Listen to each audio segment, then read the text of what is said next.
My name is Matthew Mordorski, and this is my Drugs in the News project for the Drugs of Abuse elective course.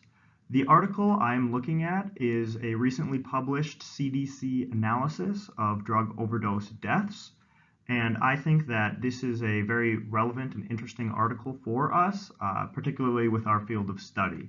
So I hope you enjoy my presentation. So this article is an analysis of the 2016 U.S. drug overdose data, and it was published by the CDC at the end of March this year. They used the 2016 data because the 2017 data is not yet released.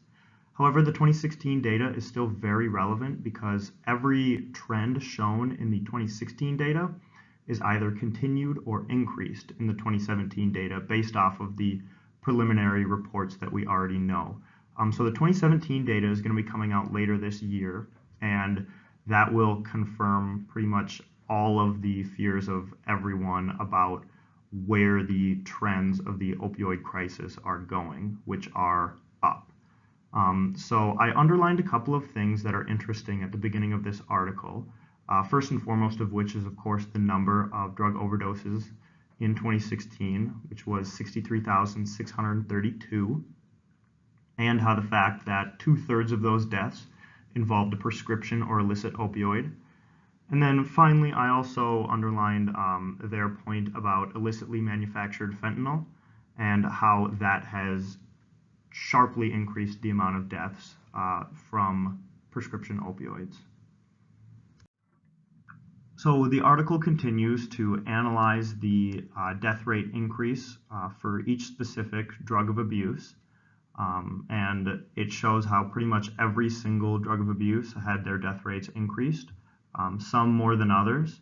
I specifically thought that the heroin-related overdose death rate increase was scary, and the overall overdose rate increase by 21.5% was also quite noteworthy.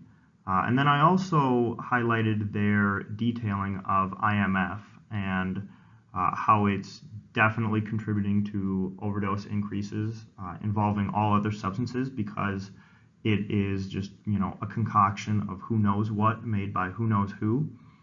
So I found that to be interesting.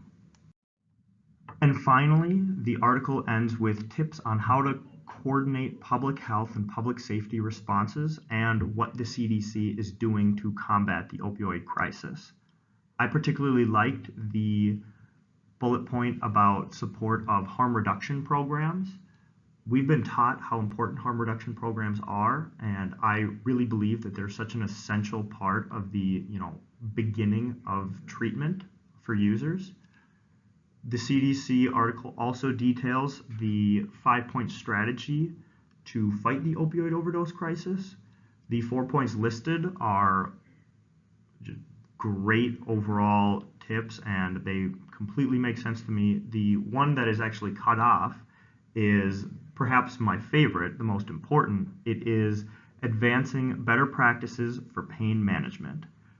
I think that that is something that needs to happen, and I think that is where the healthcare system needs to go.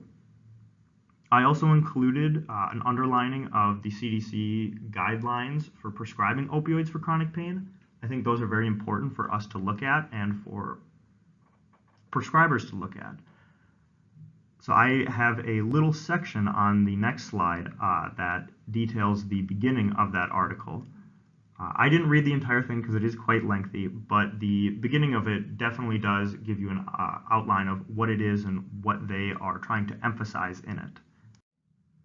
So here is the summary of the CDC guideline for prescribing opioids for chronic pain, which was published March 2016. The key points outlined in the summary are very interesting. I did not read this entire article because it is very long, but it is a great detailing of what pharmacists and physicians should be using opioids for and what they should not be using opioids for. So if you do have the time, I definitely recommend just kind of, going through the summary, going through a little bit of the key points of this article because they are very fascinating. And here are my references. Thank you so much for listening to this presentation. I really hope you found it interesting.